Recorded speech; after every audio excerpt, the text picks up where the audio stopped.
guys, thought I'd make a video here on mod and ego grips for e-blades. For last day I've been doing them, so I figured it's my last one. I might as well record it for posterity's sake.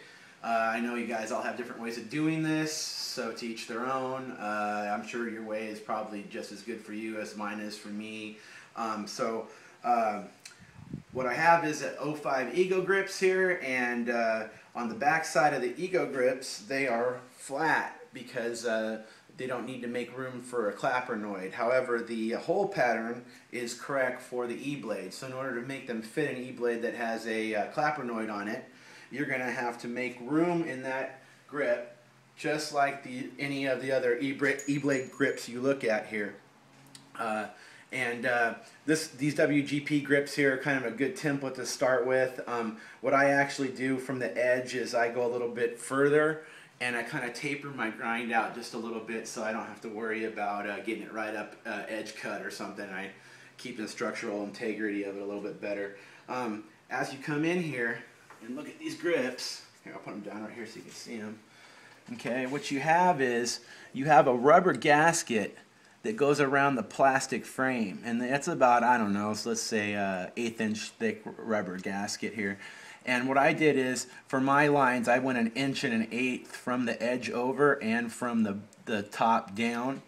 And what I'm going to do is I'm going to use those 2 lines there as my inside lines for my grind, and then I'm going to grind up to this rubber gasket here and use that as basically a line, a nice line for me to follow, and also use the rubber gasket to cover the outside of the noid and make it look real pretty. Okay, so what I'm going to do, and guys, by the way, there's a couple ways to do it. You can use a Dremel tool in your hand, hold the grip down and be holding a Dremel tool. I like to have the tool spinning separate. Okay, so I'm going to be actually moving the part. And make sure you're wearing safety glasses, guys. Okay, so as you come in over here, what I'm going to do is I got a sanding barrel here on a drill press, and it's set up to go 3,500 RPM. So that's the max for it. If you can go faster, go faster. Okay, and the way it cuts is, if I start on the way it's spinning, if I start on this right side and I move towards the left, I'm going to burn the material. You can feel it, and you can also see it. Okay, so what I'm going to do is I'm going to start from the left and move to the right. So even on this side here, I'm going to go left, right. You'll be able to feel it. And if you take a slice cut, pull off the hot material right after on every cut, and that'll keep things from burning up and getting too hot on you.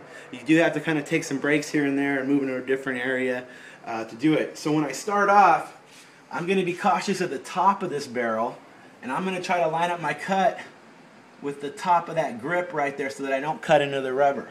I'm also going to be watching the tangent point over here where I get close to the rubber, so that as I come down I don't hit into this rubber along the front face.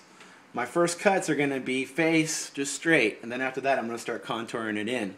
As you do it, guys, behind here, if you have your finger behind, you'll be able to feel as you're cutting through. You don't want to go too far. There's a feel to it, and I'll explain that in the next video in just a second here.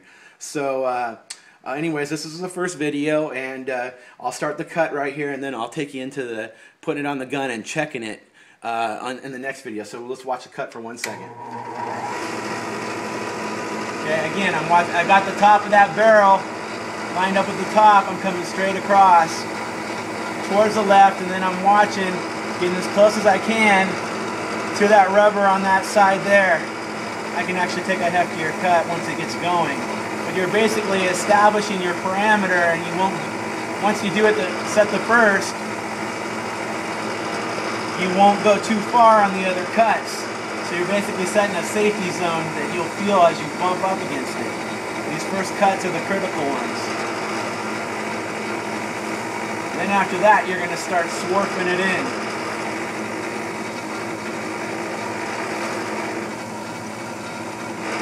Okay? And now I'm going to start swarfing it in. Next video, I'll show you this when it's done. Thanks, guys.